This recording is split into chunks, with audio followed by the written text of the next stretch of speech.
bulto hayyuun oromoo nutti hin deebi'u dogoggaan qomoo lubbuun bulto hayyuun oromoo nutti hin deebi'u dogoggaan qomoo marii jennaan hayyuu ammannee dhugaa darraane koota qabne gadaan gaduu ta'anaan kan wallaannatoos kan cabeessinuma eegaa tokkummaa lubbuun bulto hayyuun oromoo nutti hin deebitu gabrummaan lamoo lubbuun bulto hayyuun oromoo nutti hin deebitu dogoggaan qomoo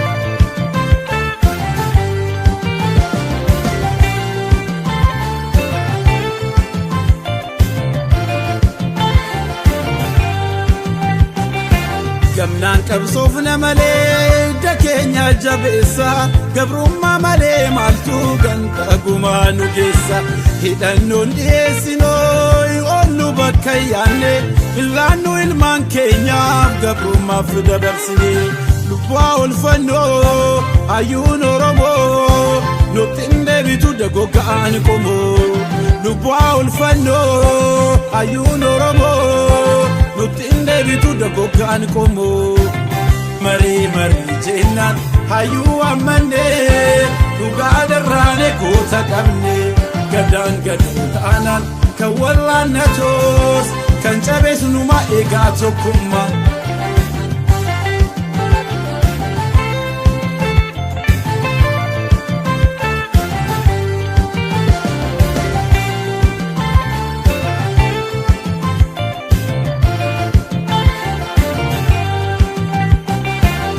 tatamadu malee fira koo bitaaf mirga arras jabaaf hayyuu keetiin akkam fuune sirka wal iyyaafanna malee bullaan nurkaa qalmana arra teenyee wallaallee bor dhaabbannee gaabbina lubbuu nu oolchaa hayyuun oromoo nutti hin deebi'u dogoggaan qomoo lubbuu nu oolchaa hayyuun oromoo nutti hin deebi'u dogoggaan qomoo yaadannoo dhugaa fallisaa falma galmisaa gama yaadannoo dhugaa fallisaa falma galmisaa gama marii jennaan hayyuu ammannee dhugaa darraane koota qabne gadaan gaduu ta'anaan kan wallaannatoos kan cabeessinuma eegaa tokkummaa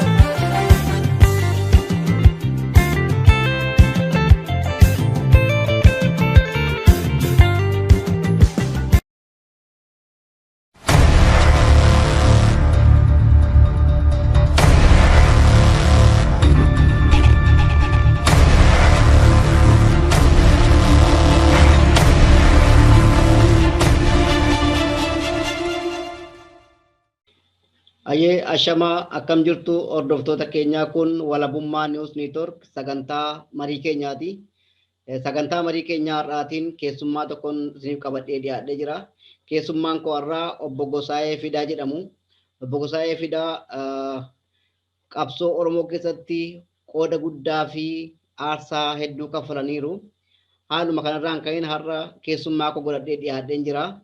Obbo Gosaayee sagantaa marii keenyaa kan irratti argamtee dhiyaachuu keessaniif guddaa galatoomaa jechaan anaa dhufu. Galatoomatis waan naaf eerteef galatooma. Ayyee Obbo Gosaayee Fidaa jalqabuma ka'uudhaan haala biyya keenya keessa jiru irratti waan hubattanii jirtan yoo ta'e mee haalli uummanni keenya keessa jiru yookaan uummanni Oromoo keessa jiru mee maal jettu? Ya, hali amma qabsoon Oromoo keessa jiru haala yoomirrayyuu qabsoon itti ta'e biyyattis biyya alaattis wal qabate itti saffisuu jiru. Haguma sun immoo humni alagaa yoomirrayyuu nutti bobba'ee karaa biyya keessaatiin biyya alaatiin maallaqa miidiyaan waraana dinagdeen nama keenya cabsu biyya keenya tamsaasu biyya keenya Oromiyaa akkasiin hin jirretti cabsu itti qabsaa'utti jiru. haa ta'u malee yeroon kun immoo yeroo namni Oromoo diqqaa guddaa hangafaaf maandha jaarsaaf jaartii dabballee haga gadaaf gadaamojjii qabsoo kana keessatti beekee itti hirmaatee gumaachuutti jiru. Keessumatti namni biyya alaa jiru kun namallee dabalatee qabsoon nu asitti gaggeessuun kun hafuura biyyaatiin gaggeessine. Jabeenya qabsoo bilisummaa Oromoo biyya keessa jiruttu as nu jabeesse akka nu gumaachinu kana keessatti akka nu qooda fudhannu gochuutti jira. Mootummaan har'aa saba Oromoo irratti bobba'e kunis yoomirrayyuu du'aaf jiruu hafuura dhumaarra jira. Kanaaf akkuma qabsoon keenya jabaatee dura deemuun hariiroonni keenya walitti madduun alagaan immoo nu cabsuuf nu tamsaasuuf yoomirrayyuu itti fufee karaa hundumaan miidiyaa jedhii waraana jedhii teknoolojii jedhii nutti bobba'utti jiru. Kana keessa jirra. Kanaaf kana keessatti immoo qooda fudhannee akka nama tokkotti humna biyya sabaa gurmuu saba sanaa taanee qabsoo kana geggeessuuf kana keessa qooda fudhachuu dirqama qabna hundumtu. Biyyas jiraanne biyya ammas jiraanne jaarmaa keessa jiraanne akka dhuunfaatti beekumsa keenya qabeenyaan yeroo itti fudhannudha. Kana haala Oromoo keessa jiru jechuudha fedheeti. Tole galatoomaa Obbo Gosaayee Fidaa. Mee amma garuma keessatti deebisaa jaarmiyaa tokko keessa jirtu jaarmiyaa sana ijaartanii jaarmiyaa sana keessaa isin koreedha. Jaarmiyaan kun yoo dogoggorbaadhe niitoork Oromoo Steedii waan jedhamudha. Waggaa darbellee akkuma kana walgahii guddaa geggeeffatanii turtan. Jaarmiyaan kun maal inni hiikisaa maal gochuuf deema maal uummata Oromootiif bu'aa inni buusu kun maali mee nu ibsaa. Jaarmaan kun afaan Ingiliffaatiin The Network of Oromo Studies jedha. Tuuta qorannoo aadaa Oromooti. Jaarmaan kun kaayoonsaa aadaa Oromoo seenaa Oromoo qoratee warra qoratees konfiraansii workshooppiin yaamee ijoolleen dhalli dhufu waan kanarra akka barattu. Waan amma warri beeku qorate kana kuusee dhala dhufuuf darbuudhaaf itti qopheessu. Beekumsa adda addaa facaa'ee bakka bakka jiru kana walitti gurmeessee sabni keenya rakkoosaa, dinagdeesaa, seenaasaa, qabsoosaa akka beeke dhala dhufullee barsiisutti qindeessee saba kana gargaaru. Kaayoon Network for Oromo Studies yookaan tuut qorannoo Oromoo kaayoon keenya kana. Haaluma kana fakkaatuun amma waggaa waggaatti qorannoo adda addaa aadaa irratti, seenaa irratti, siyaasa irratti, dinagdee irratti qopheessinee guutuu addunyaatti warra barnoota qaban, beekumsa qaban yaamnee konfiraansii kana geggeessina waggaa waggaatti. Inni dhuma torban kana geggeessuuf deemnu waggaa 5ffaa ta'uu isaati.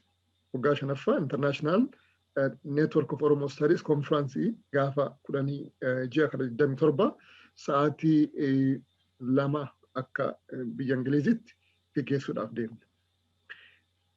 Yeroon kun immoo yeroo qabsoon Oromoo ititee akka reefu jedhetti fulaa bakka cimaa ga'ee abbaa biyyummaa yoomirrayyuu ol mirkaneessuuf qabsoo waan jiruuf itti kaan konfiraansii kana abbaa biyyummaan maal fakkaata waan jedhu irratti seenaa beekumsa kanarratti qormaata adda addaatu dhiyaata. Maaliif har'a yeroon kun yeroo adda bilisummaa Oromoo mootummaa cimsaa jedhee mootummaa cimsaa biyyoolessaa jedhee yaame. Yeroon kun immoo yeroo mootummaan biyya Oromoo dhuunfachuudhaaf sirna durii deebisuudhaaf qabsaa'u. Oromiyaa akka isaa mijaa'utti caccabsuudhaaf qabsaa'ee biyyoota biraas humna biraas caccabsee akka Tigraay, Walaayittaa, Kambaataa, Sidaamaa kana caccabsee amma dhuunfaatti deemee filannoo godhadhee abbaa biyyaa ta'a biyya kana cabsee bula jedhee qabsaa'u. Kanaaf saba keenya abbaan biyyummaa hin beeku jecha hin ta'in abbaa biyyummaa qabaachuun maal akka fakkaatu seenaa keessatti Oromoon as ga'uudhaaf abbaa biyyummaa kanarratti waan inni qabsaa'e kana walitti qabnee barsiifnee barannee nama beeku waliin teenyee haasofne akkamitti akka sabi keenya itti fufu abbaa biyyummaa kanatti Oromiyaa walaba taate fiduuf qabsoo kanarratti Oromoon akka itti fufu gumaachuu hin dandeenya yeroon isaa amma jennee konfiraansiin kanaaf yaamama. Tole guddaa galatooma. Mee asuma irratti utuun bahin konfiraansiin gaggeessan kun yooni doggorbaadha. Febraarii 27. Walga'iin gaggeeffamu kun yeroo waggaa darbee tuutaan bakka tokkotti Oromoon dhufeeti kan gaggeeffame. Barana haalli addunyaa irraa kun walitti dhufaatiin rakkisaa ta'e yookaan immoo dhukkubi kun koovidiin nama adda adda baasee jira.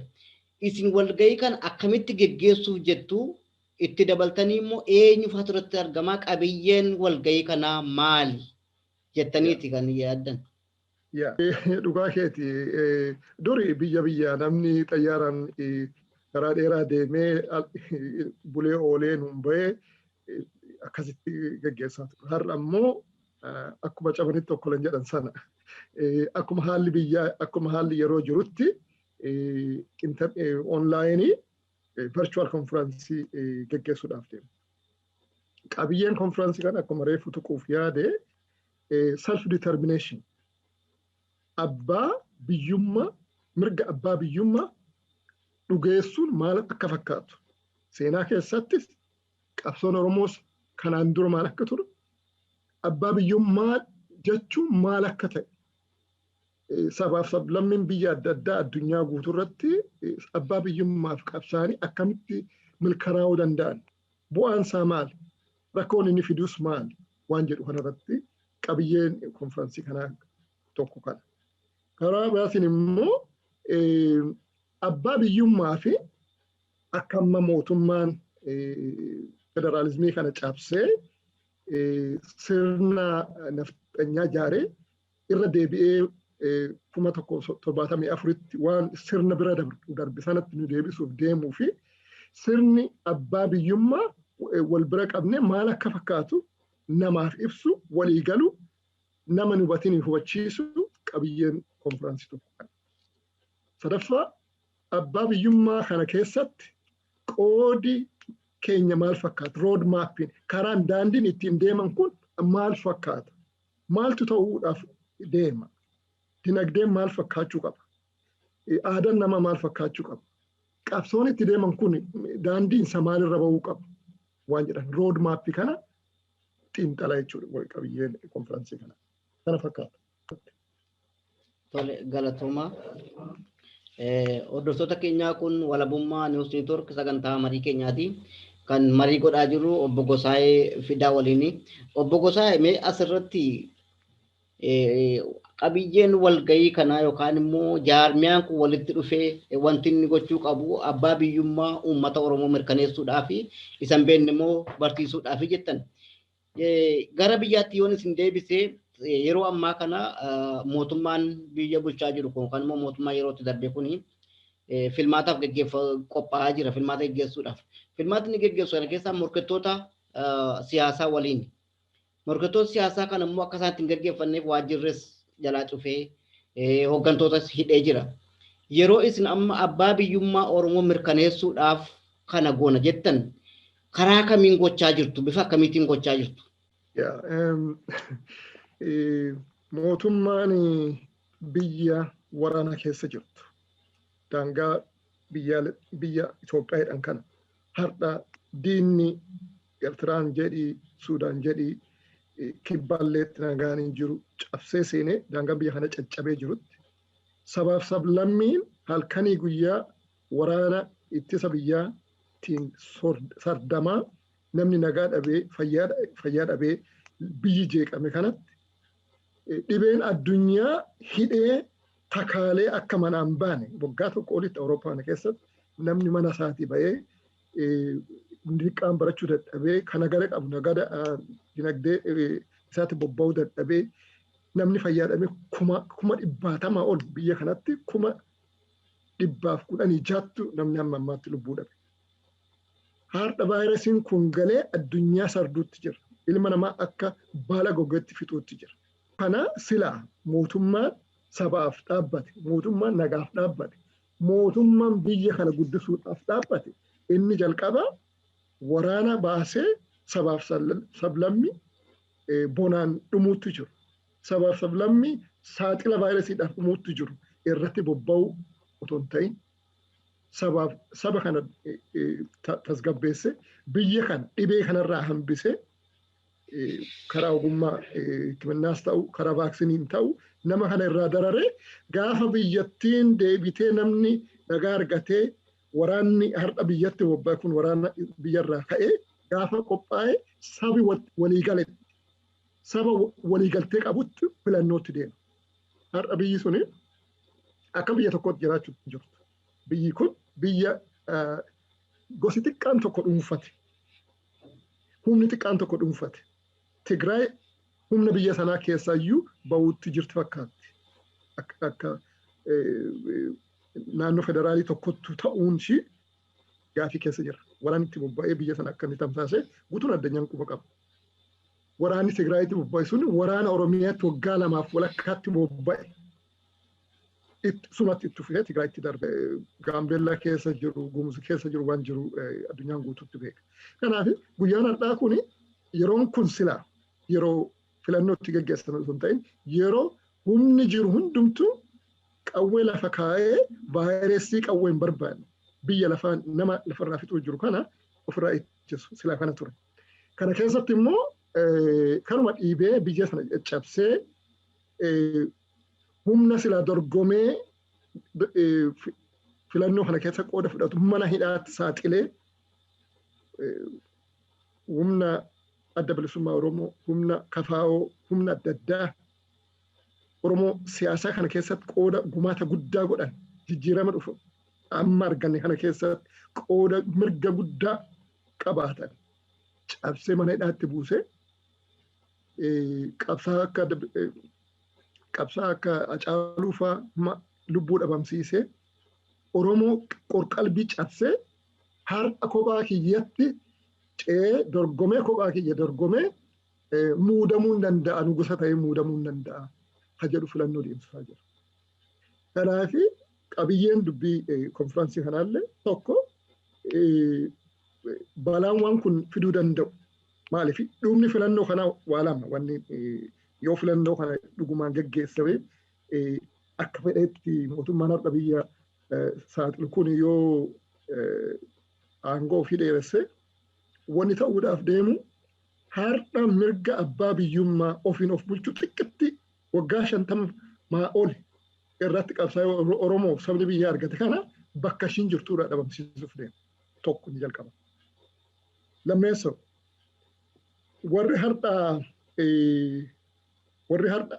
filannoo kana keessa qooda fudhatu warra Finfinnee keessatti torbaanuma kana gadi ba'ee Oromoo kun Finfinneen bakka keessanii miti biyya keessanii miti asirraa ka'uu qabdu jedhee Oromoon rabsifan namni qooda kana keessa fudhachuuf deemu kana. Kafaa'oon ofeekoon adda bilisummaa Oromoo kana keessatti qooda fudhachuuf carraa hin qabu. Waajjirri isaa cufame humni jaarmaa kana keessa jiru siyaasaa kana keessa adda bilisummaa isaa ofeekoo keessa qooda fudhatee silaa chocho'ee filannoo kana keessatti hirmaatu har'a mana hidhaa keessatti saaxilamaa jira. Lubbuun isaatu walakkaan isaa midhaan nyaachuu lagatee du'aaf jireenya jidduu jira. Kana keessatti qooda fudhachuun waan hin fakkaanne. Kanaaf kuni waan biyya tamsaasu malee waraana amma jiru kana karaa biraatiin waraana kana geggeessuudha filannoon kun. Kanas konfiraansii kanarratti namni akka hubatee nama hin hubatinis hubachiisuudhaaf carraa nuu kanneen ni yaadu. Kana bu'aan konfiraansii kanaa tokko. Tole, galatoomaa. Mee asuma keessaa utuun baheen konfiraansii geggeeffamu kana irratti hayyootaa fi beektota hedduutu irratti hirmaata jettaniitu. Inni OS jedhamu kuni kanaan dura eega dhaabbatee buleera walgahii gurguddaas geggeesseera. Dippiloomaasiin inni hojjete haga har'aatti maal fakkaata? Keessumaayyuu sa'aatii yeroo amma uummanni keenya amma du'aa jiru hidhamaa jiru jaarmiyooleen siyaasaa illee mirga dhabanii biyya keessatti dararamaa jiran kanatti bu'aa inni buuse maal fakkaata? Tuuti qorannoo Oromoo akkuma reefu sin jedhe inni jalqaba seenaaf aadaa Oromoo kanaa qorachuu isa qoramee lafa jiru immoo kuusee dhala dhufuudhaaf dabarsuudhaaf qopheessuu irratti hirmaata. Karaa biraatiin immoo Awurooppaan biyyi adda addaa biyyi guddate kun qabsoo Oromoo rakkoo Oromoo akka beekuuf karaa qorannootiin barsiisu ibsu fakkeenyaaf amma Awurooppaan yuuniyinii kana keessatti Oromoon waan inni keessa jiru rakkoo inni keessa jiru dinagdeensa maal keessa akka jiru rakkoon isa kun maal akka ta'e ibsu konfiraansii adda addaa irratti dhaqanii barsiisu komitee adda addaa dhiyeessu kana fa'aa qooda fudhataa jechuudha. Karaa biraatiin immoo humni ala jiru kun humna walgayiin beekumsa kana ofirraa qabu miti. Humna sagantaa adda addaa irra jira beekumsa Oromoo kana keessatti.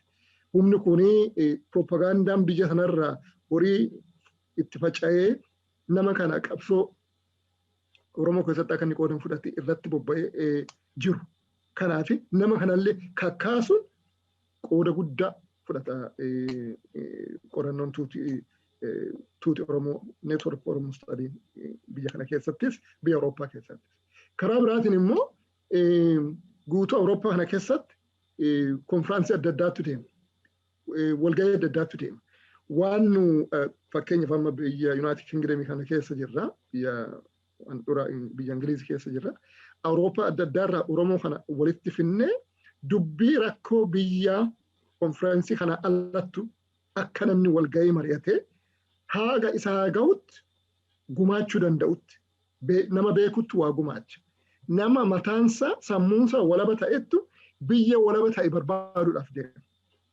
Kanaaf mataa sammuusaa walaba gochuun qabsoon keenya guddaan bu'aan Network of Oromo Studies bu'aan isaa guddaan tokko humna ala jiru kan qunnamtii qabnu biyya keessa jiru. Fakkeenyaaf waggaa darbee Jimmaatti waggaa 2019 jedhan sana 2019tti Jimmaatti geggeessine. Maaliif Jimmaatti geggeessine? Hidhannoo yuunivarsiitii adda addaa biyya sana keessa walii qabna. Kanaaf biyyatti geggeessu humna biyya keessa socho'u kana gargaaru qorannoon kun immoo gadi bu'ee immoo namni beekee baratee akka dhalli dhufu kun walaba sammuu horatu qabsoon guddaan kan har'a ormi waan inni nu cabsuu danda'eef waraana qofaanii miti. Walabummaa sammuu nama hin qabnettu ormaaf gurmuu ta'ee qabsoo keenya laabshise. Kanaaf saba keenya dhala dhufu kan isamma dhalatee jiru ka'ee garee dhalachuuf deemullee akka inni seenaasaa mirgasaa abbaa biyyummaa isaa beeksisu qabsoon guddaan tokko. Abbaa nama sammuun walaba ta'e biyya walaba taate filachuuf deema jechuudha. Kanaaf kaayoon keenya kana qabsoon bu'aan inni buusas kana fakkaata. Galatooma.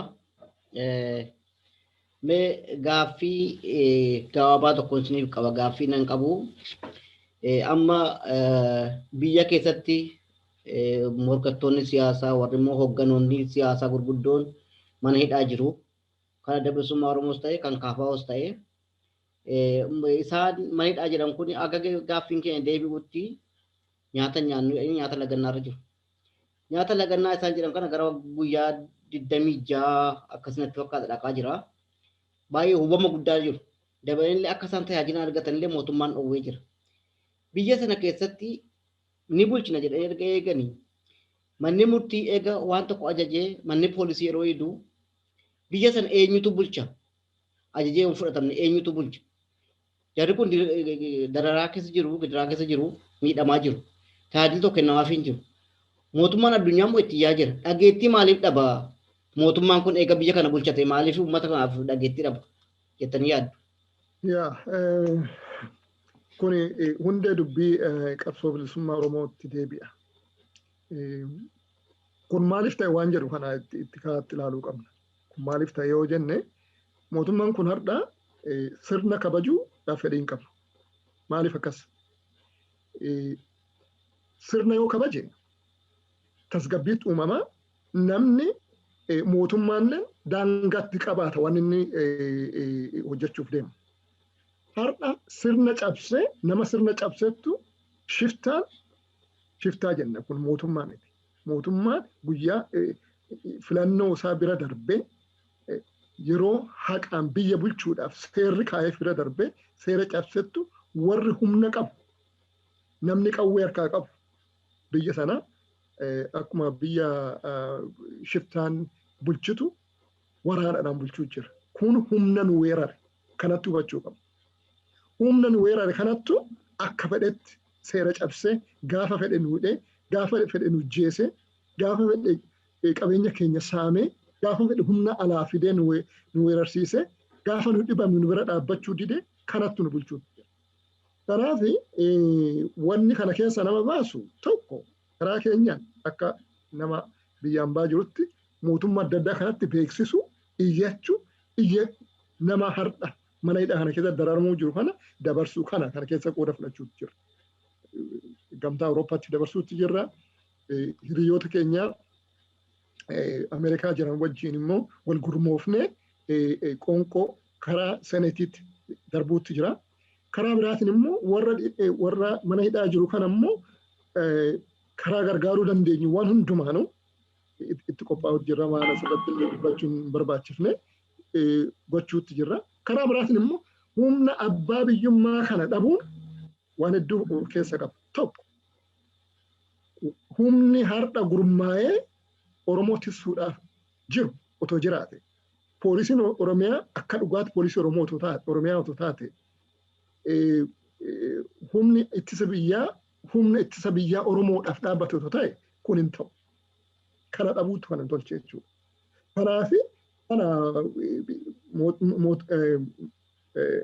mootummaa ce'umsaa adda bilisummaa Oromoo labse kun bu'aan isaatu tokko kan humna sirna kabachiisuu danda'u, humna daangaa Oromiyaa kabachiisuu danda'u, humna seeraaf aadaa kabachiisuu danda'u yoo hin qabaanne yoomiyyuu kun nurra ga'a. Maaliif humni alaa weerarri humni humnaan si weerarre waan fedhe tolchuu danda'a. Kanaaf amma hamma naa galutti Ameerikaan foreign ofiisiin Ameerikaa waan kana hubateera. Kaleessa Minisoota keessatti waan ta'e namni hedduun quba qaba. Asii immoo gamtaan Awurooppaa haga nu dandeenyutti dhandhee iyyinee katabnee paarlaamaa Awurooppaatti beeksifneerra hundumtu quba qaba. Kanaaf ammaaf itti fakkaata malee yeroo mootummaan saba nagaan jiraatu humna nagaadhaan qabsaa'u biyya sana gale sardee ijjeesee mana hidhaa buusee itti dararee deemu dheeraa ta'uu hin danda'u jedhee yaada. Kanuman jedha. Tole galatuma amma haasaa keessan ammaa keessatti tokkoon qabadhee ani qabadhe waa'ee mootummaa ce'umsaa biyyoolessaa adda bilisummaa Oromoo labse jettanii mootummaa ce'umsaa biyyoolessaa adda bilisummaa Oromoo labse kuni ofii isaatii achi keessatti iyyuu mirga dhabeetu akka filannoo irratti hirmaanne godhamaa jira. Itti dabalee hooggantoonni isaas hidhaa jiru, waajjiraaleen cufaa jiru. Mootummaa biyyoolessaa kana bifa kamiin dhaabuu danda'a adda bilisummaa Oromoo jettan akka amma dubbattanii kaatan irratti? Inni ta'u inni akkuma akka reefuu jedhe daandii qabsoo bilisummaa Oromoo keessaa tokko. Maaliif filannoo kana keessatti hirmaachuun hin taane hin fakkaanne. Addi bilisummaa akkuma 91 kana keessa akka ba'u. Dabbaloota isaa hidhanii waajjira isaa cufanii filannoodha qophaa'ii waan hin fakkaanne hin ta'u. Kanaaf malli biraa maalree malli biraa humni sabni beekee irratti bobba'uu danda'u maal ta'uu qaba. Kana sagantaan isaa sabni Oromoo kiyya jedhee fudhatee waan irratti bobba'u. Waan irratti bakka filannoo kanaadhaan mirga dhabe kana bakka buufachuu danda'u. daandiin abbaa biyyummaadhaaf deeman kun asfaaltii karaa bal'aa miti. Bu'aaf bayii qaba.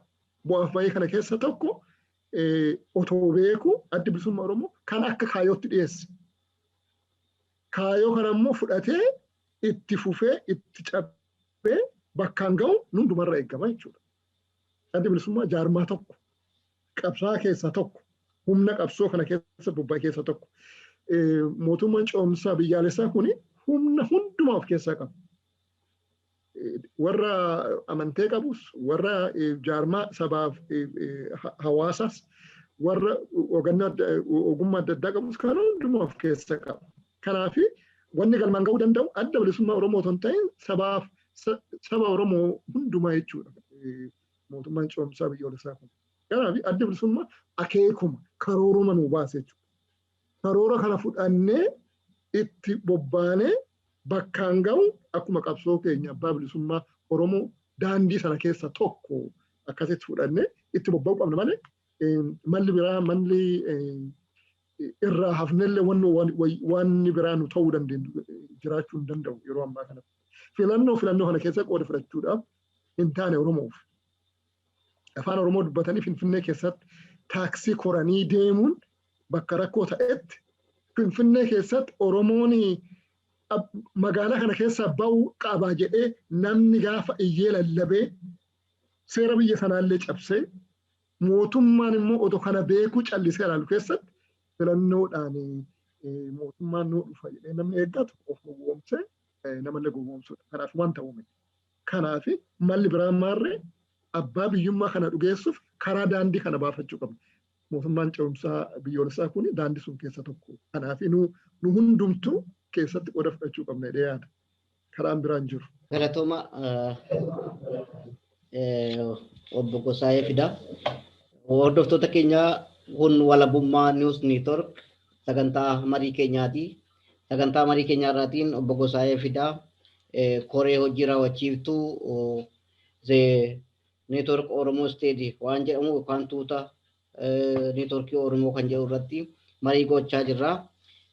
Obbo Gosaayee mee yeroon keenyas gara dhumaa deemee jira. Yoo ergaa qabaattanii fi yookaan dhaamsa qabaattan isiniifan kenna itti fufaa. Dhaamsi ani jedhu isuma amma dubbii dhuma irratti kaafne kana.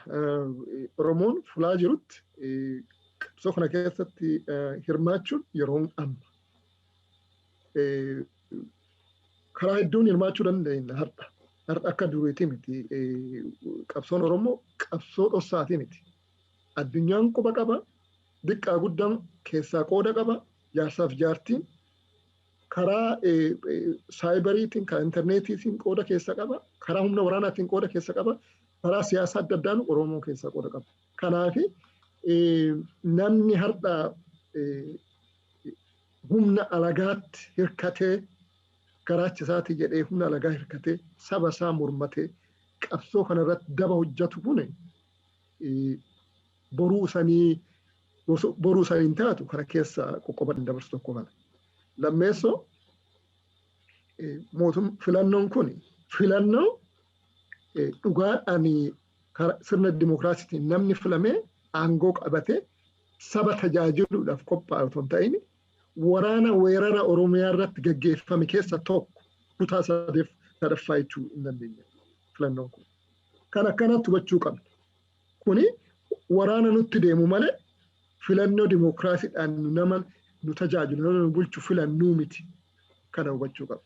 Kanaaf irratti qabsoofne qajeelchine mootummaa ce'umsaa addi bilisummaadhaaf kana keessa qooda fudhannee deeggarre malkaan ga'u dirqama keenya kana keessatti Oromoon hundumtuu akka qooda fudhatu kanuma dhaabuun barbaada. Galatooma. Hordoftoota keenya kun walabummaa News Network sagantaa marii keenyaati. Tole Obbo Gosaayee yeroo keessan aarsaa gootanii walabummaa News Network sagantaa marii keenyaa irratti dhiyaattanii yaada bal'aa nuu kennuu keessaniif galatoomaan isiniin jedha. Atis galatoomaa naaf argatte. Hordoftoota keenya haga sagantaa biraan walitti deebinutti nagaatti. Finfinnee News Network Finfinnee News Network. Finfinnee News Networkiin aadaa, afaan, aartii fi seenaa Oromoo dagaagsa. sagalee uummataa ta'uun Qabsoo Oromoo daran finiinsuuf miidiyaalee Oromoo karaa adda addaan qabsoo sabichaa utubaa jiran kanneen akka sagalee bilisummaa Oromoo, Gadaa Miidiyaa Neetwoork, Kaayyoo Maltiimiidiyaa, Se'ifan Belbaal, Egeree News Network, Oromiyaa News Network, Voice of Independent Oromiyaa, Walabummaa News Networkii fi miidiyaa dhaddacha Oromoo, gaaddisa tokko jalatti gurmeessuun hojii eegaluufi Finfinneen handhuura Oromiyaati. Finfinnee News Networkiin argaa fi dhageettii uummataa ta'uun Bilisummaa fi walabummaa Oromoof Oromiyaaf hojjeta. miidiyaa uummataa Finfinnee News Network deeggaruun sagalee uummataa ta'uun dirqama seenaa habaanu Finfinnee News Network.